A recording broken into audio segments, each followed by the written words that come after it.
Welcome back to Study Hall, everyone, where we, like we always do, take a look at some dense research and try to kind of break it down and, come out the other end, hopefully understanding the world a little bit better. And today, we're going to be tackling something pretty big, a brand new executive order, and it's all about reshaping federal hiring. Yeah, this is a big one. Anytime you have a system that's as kind of set in its ways as federal hiring is, and you try to make big change in like this, it's going to have some big ripple effect. Oh, for sure. For sure. And we have kind of picked out a couple of sources here that we think are going to help us, understand this a little bit better. And the first one is some excerpts from the actual executive order itself. And then we've got this really interesting analysis. And it kind of breaks down, some potential pros and cons. So think of us as your study buddies here, trying to help you ace this exam on federal hiring reform. Yeah, I like that. I like that. And just like any good study session, you always want to make sure you understand like the why, the why behind all of this. It's exactly like, why are we even doing this? Why is this reform happening? And Section 1 of the executive order, it lays out the administration's rationale. And, I got to say, the language is pretty strong. They call the current hiring practices broken, insular, and outdated. They even go so far as to say that it subverts the will of the people and puts critical government functions at risk. That's not exactly subtle. It's they're not mincing words, are they? It's definitely a choice, to frame this whole thing as like a threat to democracy itself. I mean, that's probably going to work really well with voters who are already kind of, skeptical of the government and all that bureaucracy, but it also, raises some questions. Like what kind of questions? Well, I mean, for one thing, like who are we talking about here? I mean, Uh, if the system is subverting the will of the people, well, who are these people? mm. Whose will is being subverted and like who gets to decide what it means to be loyal to the Constitution, you know? Yeah, that's a good point. We are already like kind of wading into some murky waters here. Yeah. We are. And it's also important to remember that, like, this isn't happening in a vacuum, right? There's a long history here of people trying to reform federal hiring. They're always worried about efficiency and fairness and all that and trying to make sure the government is, keeping up with the times. But this one, this one feels different. Like they're really focused on a very specific set of values and ideologies. So we've got this like, charged language about democracy being at risk and all of that, plus this whole history of, trying to fix federal hiring. So Yeah. now let's look at like what they're actually proposing, the actual details of this federal hiring plan, which are Section 2. And oh boy, there's a lot to unpack. A lot to unpack. Uh, Where do we even begin? Well, one of the first things that jumps out at me is how much they're emphasizing like efficiency, passion for American ideals, and commitment to the rule of law is like, the main things they're going to be looking for in new hires. And those are some pretty broad concepts. Like, how do you even measure someone's passion for something as big as American ideals? Yeah. It seems so subjective. It does. It does. And that's where the rubber meets the road, right? Hmm. Like, how are they actually going to put this into practice? Are we talking about standardized tests? Are they going to have, like, interviews where they grill people on their values? And then who gets to decide what American ideals even means in the first place, right? I mean, different people have different ideas about that. Exactly. And it makes you wonder if this could actually lead to a less diverse workforce. Yeah. If they're only looking for people who fit a certain mold of what they think an American should be. Yeah, that's a legitimate concern. And then there's this other part in Section 2B where they flat out say you can't hire someone based on their race, sex, or religion. And they also say they won't hire anyone who isn't willing to, like, defend the Constitution or faithfully serve the executive branch. Yeah, that one really makes me go, It sounds a little discriminatory, don't you think? Well, it definitely raises some red flags. I mean, on the surface, it sounds good, right? Focusing on merit and all that. But how do you even define what merit means in this context? And how can you tell if someone's willing to defend the Constitution without, bringing their own political beliefs into it? It's a slippery slope. And you know what? It could even scare some people away from applying. If they think that they have to like hide their true beliefs to get a job with the government, that's not good. Exactly. You want people to be able to, speak their minds and think critically, not just go along with whatever the government says. That's not how a healthy democracy works. Yeah, it's almost like they're trying to create this very specific type of federal employee, someone who agrees with them on everything. It's possible. I'm not saying that's definitely what they're doing, but the way they wrote this order, it definitely leaves a lot of room for interpretation and, maybe some bias creeping in there. Okay, so we've got some potential issues here with the criteria being subjective and maybe some exclusionary language, but there's one more thing in this section I want to talk about. They have this goal of reducing the time it takes to hire someone to pour under 80 days across the whole government. 80 days. That seems crazy ambitious considering how complicated federal hiring can be.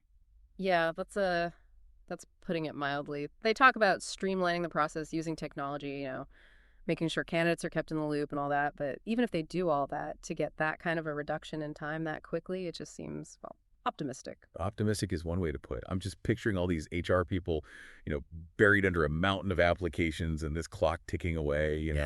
I can just see them cutting corners and making bad decisions just to try and meet that deadline. And that's the danger here, right? You get so focused on speed that you forget about doing things the right way, making sure you're hiring the best people and that you're being fair to everyone. And that just undermines the whole point of this reform. So we're stuck between this rock and a hard place. Right. We want things to be efficient, but we also need to make sure they're thorough and fair and, that we're not cutting corners. It's a tough balancing act. It is. It is. Yeah. And to really figure this out, we need to look more closely at both sides of the coin, the good things that could come out of this and the bad things too, because rarely as simple as saying, good policy equals good outcome. The world is messy. It is, isn't it? And especially when you're dealing with something as complicated as, the federal government. So let's dive into that a little bit more. Let's look at some of the arguments for and against this new approach to federal hiring. Sounds good. Let's do it. Yeah. Right. So, like we were saying before, it seems like this order, it could make things more efficient, but is it worth the cost, Right, exactly. Like sometimes you try to make things faster and we end up breaking something else in the process. So let's look at, some of the good and bad things that could happen here. And our second source actually does a pretty good job of laying that out. And one of the first arguments in favor of this plan is that, if you have a system that's really based on merit, then you're going to end up with a better workforce, right? Yeah. People who are actually qualified and can get the job done.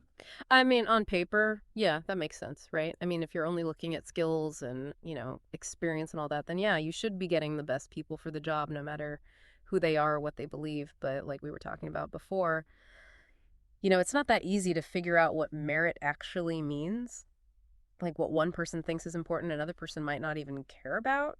It's like those colleges that are trying to, look at the whole student, not just their test scores and grades. Yeah. Even those objective measures like test scores, sometimes they're just telling you, how rich someone's family is, not how smart they are. Exactly. And then you add in all this stuff about, passion for American ideals, and it gets even more complicated. Like, who's to say what that even means? Right. It's like, are they just going to end up hiring people who look and think just like them, and that's not good for diversity. And that brings us to the next argument, right? The idea that this new system is going to be more fair because, it's all based on merit. So nobody can say, oh, you got the job because you're a woman or because you're black or whatever. It's like everybody knows the rules of the game and it's the same for everyone. Right, theoretically. But, just because you stop looking at race or gender or religion doesn't mean everything is automatically fair. I mean, some people would say that you actually have to pay attention to those things, because of all the discrimination that's happened in the past. You can't just pretend it didn't happen. So like instead of making things more fair, it could actually make them less fair for some people. It could. I mean, true fairness isn't just about treating everybody the same, It's about understanding that some people have had it harder than others and trying to level the playing field. That's a good point. Okay, Okay. so another argument in favor of this plan is that it's going to make the whole hiring process more streamlined and transparent, right? They talk about making it faster, giving candidates more updates, all that stuff. And that sounds good, right? Yeah, I mean, in theory, that would be great for everyone. Less frustration, less wasted time, and it makes the whole system seem, less like a black box. But is there a chance that they'll go too fast? Yeah. Like if they're only focused on speed, are they going to miss some good candidates or make bad decisions just because they're in a hurry? That's definitely a risk, right? I mean, Yeah. imagine you're the person who has to go through all these applications and you've got this deadline hanging over your head. It's going to be tempting to just, skim things and make quick decisions. And those quick decisions could end up hurting people. Both the people applying for the jobs and the agencies that are trying to hire them. So even the good things about this plan, they come with some risks. They do. It's never as easy as we want it to be. So we've talked about the potential upsides and, even some of the downsides of those upsides. Now let's flip it around and look at the criticisms. What are people worried about with this plan? Well, one of the biggest concerns is that, if you stop considering race and gender and all that, you're going to end up with a less diverse workforce. And that's not good for representation, making sure the government looks like the people it represents. And it could also mean that, the government isn't as good at understanding the needs of all Americans. Exactly. It's not just about checking boxes. It's about making sure that everybody has a voice at the table, and that all those different perspectives are taken into account when decisions are being made. Okay, so diversity is a big one. And then there's that whole issue we talked about before with, the criteria being so subjective. Like, how do you measure something like, dedication to American ideals? Mm. That's like trying to measure how much someone loves their country. You can't put a number on that. It's really hard, right? Yeah. And it just opens the door for people to, let their own biases creep in, whether they realize it or not. And then you end up with a system that's supposed to be fair, but actually isn't. Sounds like discrimination by accident. Yeah, kind of. And then you've got this other problem where, if the government is saying, hey, we're only going to hire people who believe in X, Y, and Z, then that might scare away some really qualified people who just don't agree with them on everything, So you end up with a smaller pool of candidates, Hmm. and maybe you miss out on some great people. Exactly. And then the question becomes, who's really benefiting from this? Is it the American people, or is it just, the people in power who want to surround themselves with people who agree with them? Okay, so we've got these concerns about diversity and subjectivity and, maybe even excluding people who don't fit a certain mold. So how are they actually going to make all this work?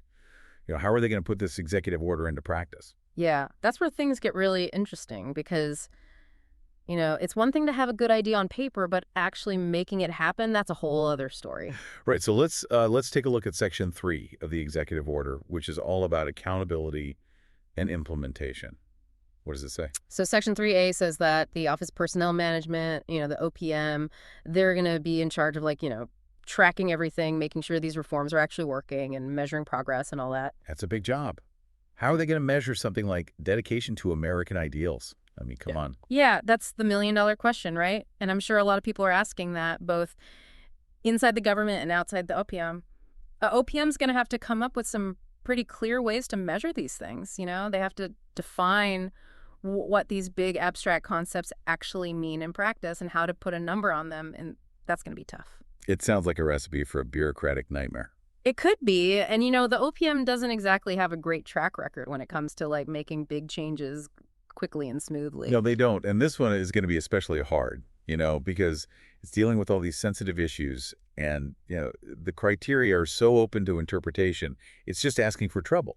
And trouble usually means delays and lawsuits and, politicians fighting with each other. Exactly. And that's why in Section 3B, they say they have to talk to all the stakeholders, like the labor unions and all that. Oh, boy, I bet those conversations are going to be fun. I'm sure they'll be very polite and productive, but yeah, unions are going to be watching this very carefully. They want to protect their members and they're going to be looking for anything that seems unfair or discriminatory or, anything that weakens their power. So it's walking through minefield, basically. Pretty much so. We've got this big, ambitious plan to change everything, and nobody's really sure how it's going to work, and everybody's got their own agenda, and what could possibly go wrong? That is the question, isn't it? And that's what we're going to talk about in the last part of our deep dive.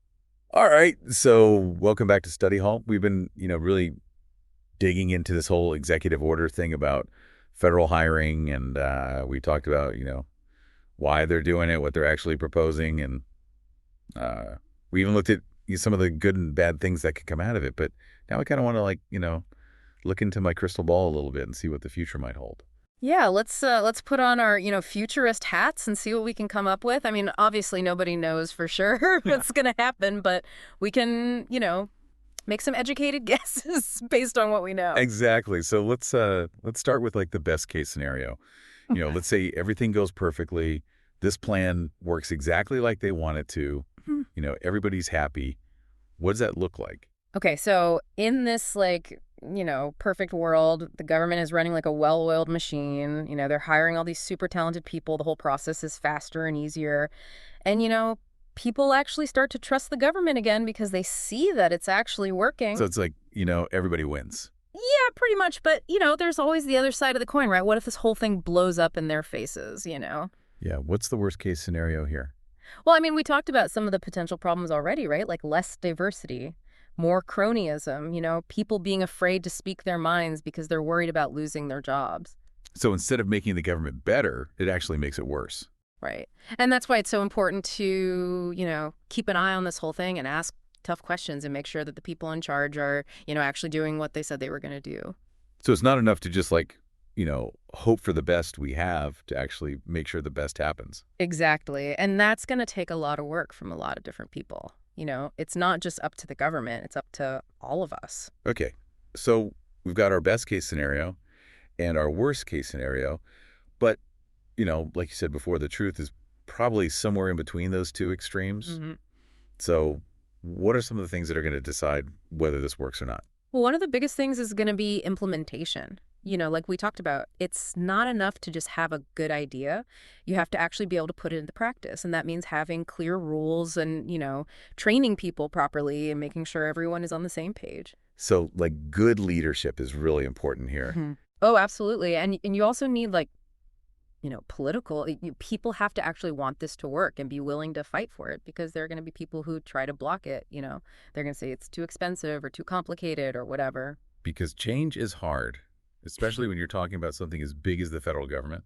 Exactly. And, this isn't something you can just do once and then forget about it. It's going to be an ongoing process. They're Yeah. going to have to keep tweaking things and making adjustments as they go along. So it's a constant work in progress. Yeah, pretty much. And that means that everybody needs to stay involved. The government, Congress, the OPM, the unions, even regular people like us. We all have a role to play here. Because at the end of the day, we all want the government to work well, right? Exactly. We all have a stake in this. Well, I think we've covered a lot of ground today. We Mhm. talked about all the ins and outs of this executive order and, what it could mean for the future. And hopefully we've given our listeners some things to think about, Yep. Yeah, definitely. This is just the beginning of the story. It's going to be interesting to see how this all plays out. And we encourage all of you listening, to stay informed, Mm. ask questions, and, make your voices heard, because this is important stuff. It affects all of us. It was great talking about this with you. Yeah, it was great having you here. And to all our listeners out there in Study Hall land, thanks for joining us. Mhm. Until next time, stay curious.